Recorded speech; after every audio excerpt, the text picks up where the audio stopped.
I was reading this article in Daily Mail about flat earthers, and it said that up to 10% of Americans still believe the earth is flat. How? I mean, I don't know. I mean, okay, I'm one of those people that can get kind of woo-woo, and can float away in conspiracies, but I don't really know. I feel like for a minute they got me with the we live in a dome and, Really? for a minute, because it's like, how do you prove we don't? I mean, take a picture from space, but then how do you know if the picture is real? Exactly, because I didn't go up to space. But then I don't necessarily okay, the thing is, I came to the conclusion that just because I didn't do it myself doesn't mean it's not like real and true. Right. But then there's a lot of distrust for the government, and we know they've done some shady stuff. Like, we know there's a lot of evidence about certain things in recent I think years. that's what it is. Distrust for the government and then the media covering for the government.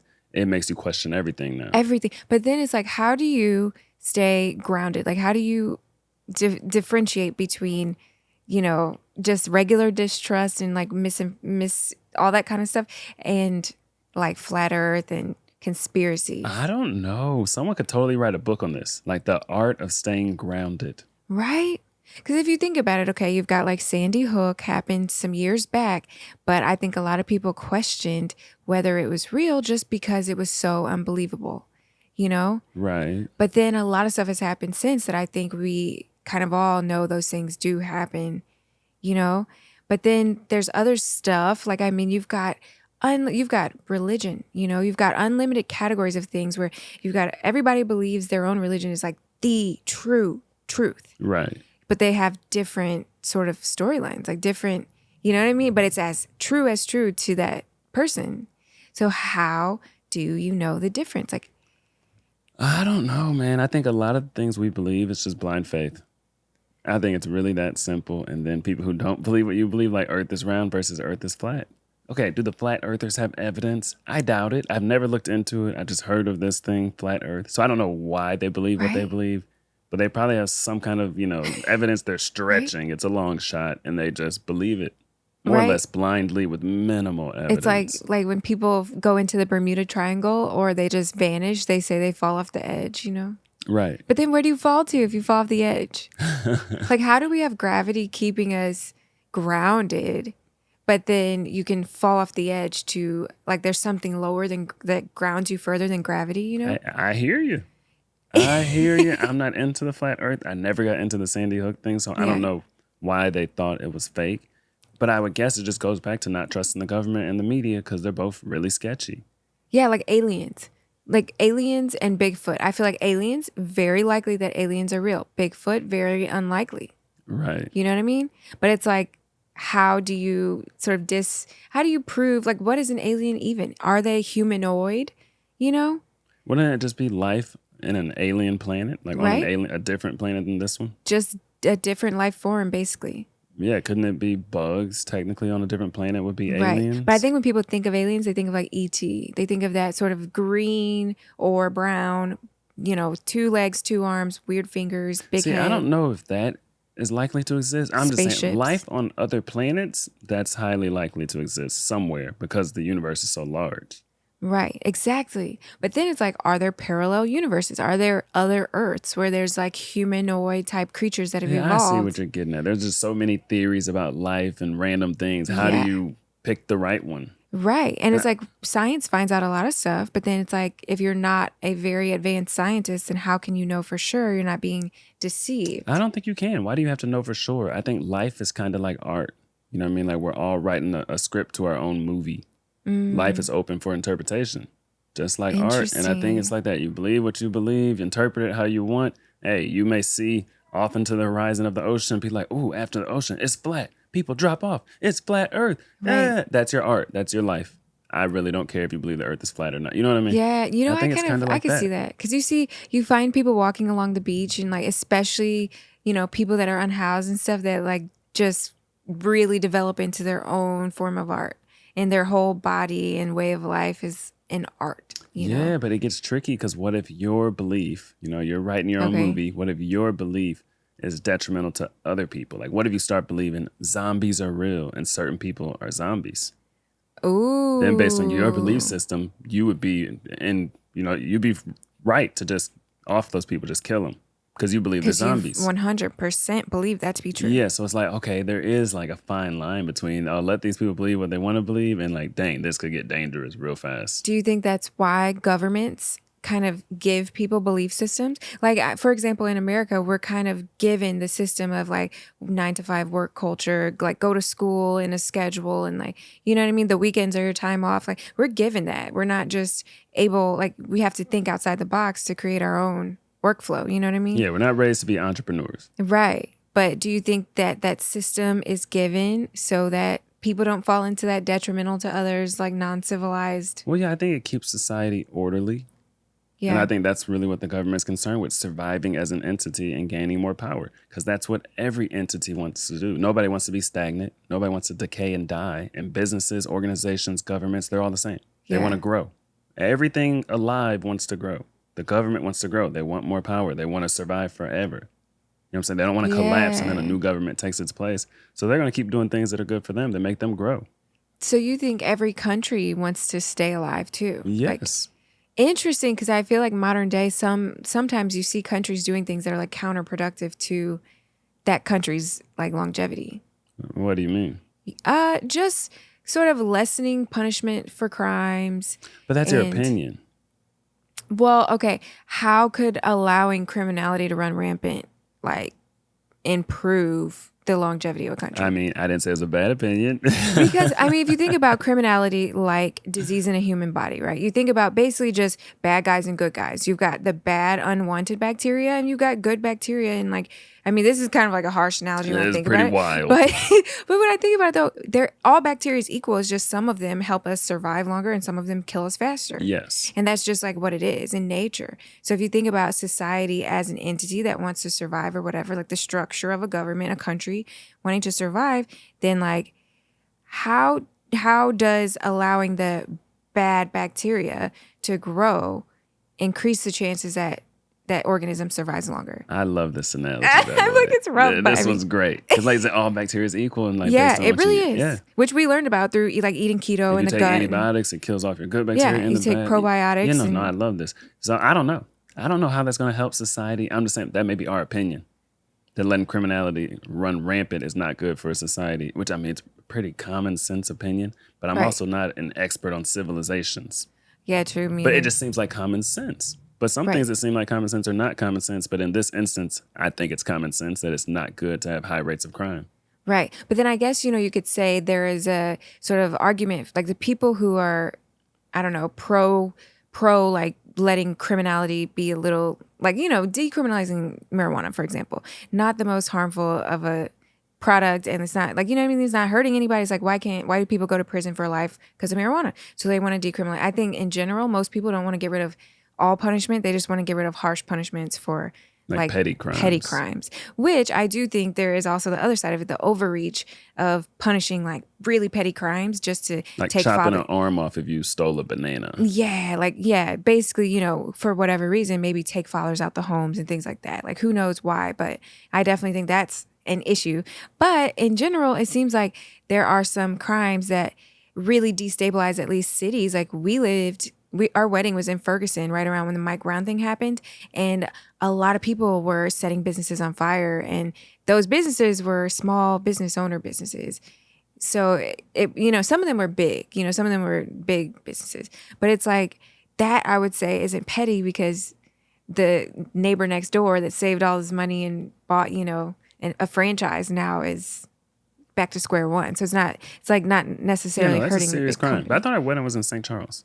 It was, but it was in St. Charles, but then like Ferguson was 20 minutes away, and that was all happening that weekend. Okay. And so it was just our wedding was that weekend. It was that weekend. Yeah. I don't know. Did I say it was? You said it was in Ferguson. Okay, no, it wasn't in Ferguson. It was that weekend. But I spent a lot of time in Ferguson when I went to community college there, so I'm like mixing it up. But yeah, I don't know, man. It's hard to know when you're being deceived, when you're being lied to and manipulated, and it is versus when it's true. Like, I don't even think if I was in high school modern day, I don't think I would trust science class. Yeah, I don't think I would either.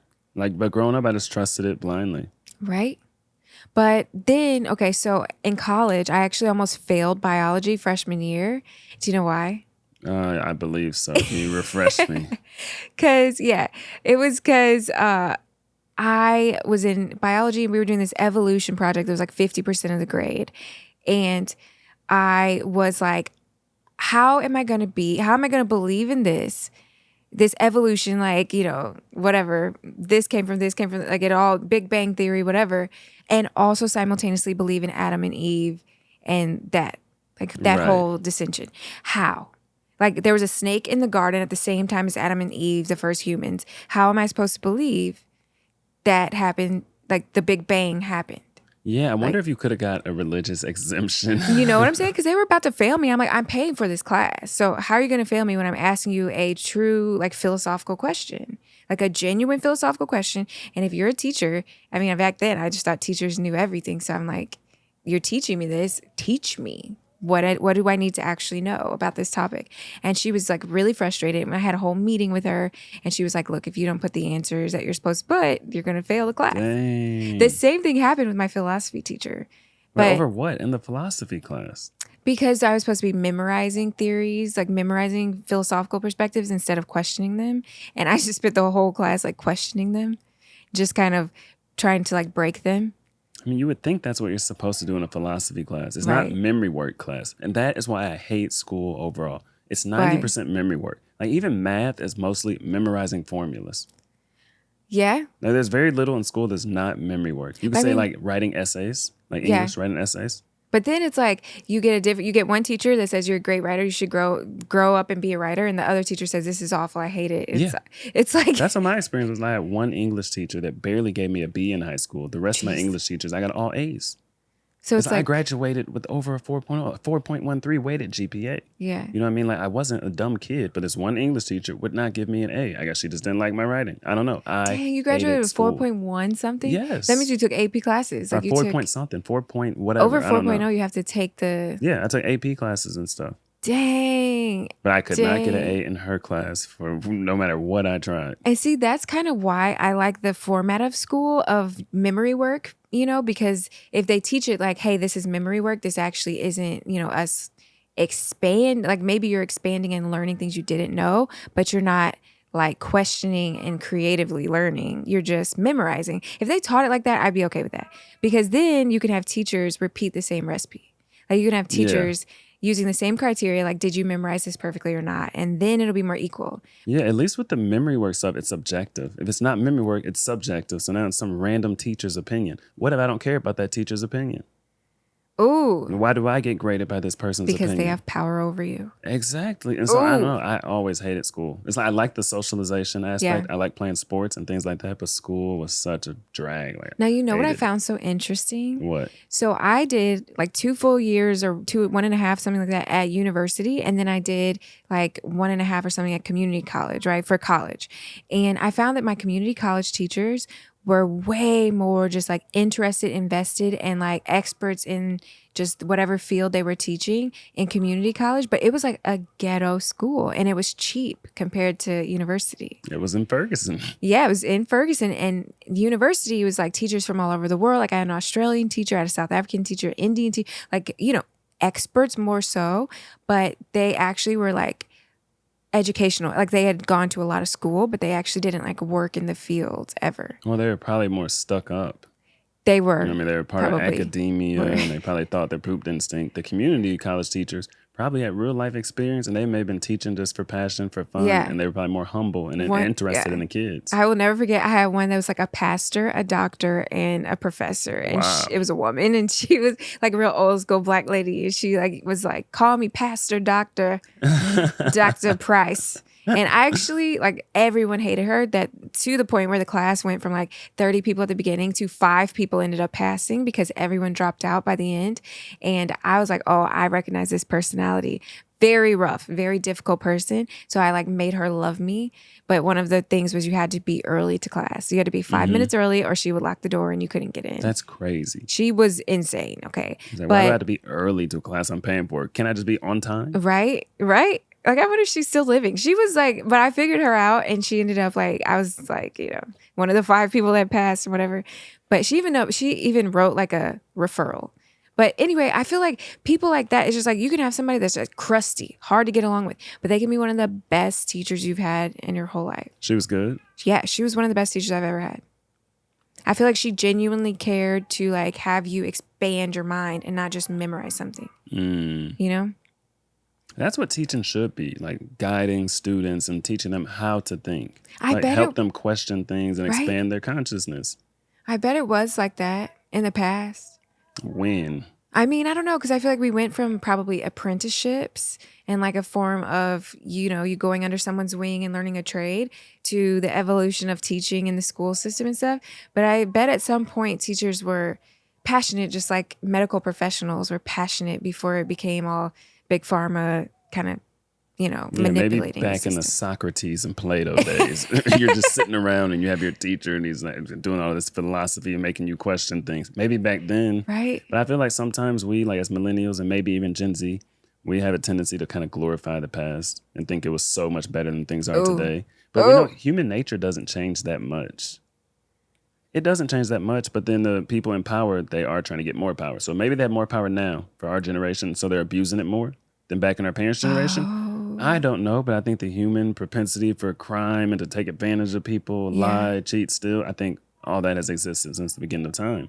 So I'd have to assume that back in the day, there was still corruption. Maybe there was less. That makes me think about how everything is kind of 2 different sides of the same coin, where it's like you've got the sort of school is structured in this way, memory work, whatever, to keep society together. So it's not like nefarious per se, like it's not necessarily malevolent, it's not bad.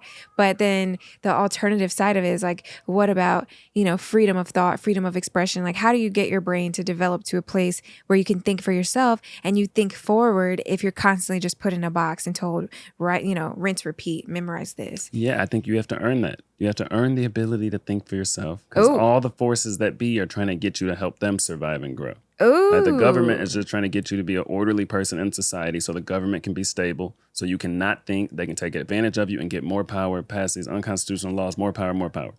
And I mean, I'm not saying like the government is this huge sinister organization, but I think it has its best interests at heart, not the individual American citizen's best interests at heart. And that's probably true of most governments around the world. So do you think it's possible to be in government but be sort of altruistic, like to be a politician? But is it possible? Yes, but I think you're going to have a hard time getting along and surviving in politics. Because then all the other people working with you are going to be like instead of you working alongside them to control the people, now they're going to be looking at you. I mean, picture if any job you work for, I don't think it's just the government is this bad organization. I'm not like a conspiracy theorist like that. Yeah. Whatever job I work for, I want that business to survive, right? I want that business to be doing better next year than this year so I can have job stability. So why would a politician not think the same way? I want the government to survive. I want it to be more stable. Oh, this is making us less stable. Well, let's get more power so we can squash that. Like, I think it's just common sense. I think the higher up you go in a certain job, like the higher up you go in your company, the more likely you're like that. But if you're at the entry level, a lot of times you're not trying to help the business survive. Well, I think the key is how much are you getting paid? You know what I mean? Like, if you're not getting paid a lot, if you're making minimum wage, you probably don't care about the business. But if you're happy with what you're getting paid, you want that business to survive.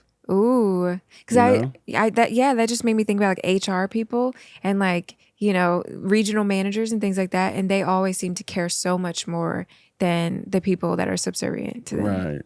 That's interesting. Yeah, I have a question for you. Okay. What do you think would make the government feel more stable? Like they could survive for centuries, for millennia, if people just did what the government said and kind of didn't question anything? Or if people questioned everything and thought for themselves? The first part, right. So what's the government going to do? They're not going to try and like help us become these free thinking, freedom of speech, freedom of thought kind of individuals. Yeah. They want us to just believe what they say and not question anything. That's more stable for them. Ooh, but then it's like the more they put that pressure to force us into a box, the more people are going to question and disbelieve. Well, hopefully they'll question. But I don't know. A lot of people just believe it. Yeah, true. And I don't think it's some massive conspiracy. I think it's just common sense. Every organization wants to survive. Every organization. Oh my goodness. You know what I mean, though? Everything wants to survive, from our dogs to us to businesses. Because businesses are made up of people, and these people want the stability of their business. So businesses are going to do what's best for their bottom line. The government's going to do what's best for its survival. We're going to do what's best for us. You know what I mean? Like, that's just, that's my theory on life. I have a wild question for you. Okay. That's a pretty good theory. Okay. So you know how like you could say ants are great at survival. They'll travel really long distances. They work together really well. But you as a human can crush an ant so easily. Like it's nothing to you. You know what I mean? There's no risk to you. It's not dangerous. It's not difficult. Even a baby can do it, right? Do you think there's an organism or organization so big they could just crush a human? I mean, it's possible, but I mean, in the ocean, for sure. You got whales that are massive. They could easily crush a human, but a good thing they're in water. I forget about the ocean. On land, you have elephants and things. They could like kill you in one stomp. I mean, a bison could just bang. You're dead. You know what I mean? There's plenty of stuff that could kill us, but I don't think the size of like us related to an ant. I don't think there's anything that big. At least not on this planet, or we would know about it.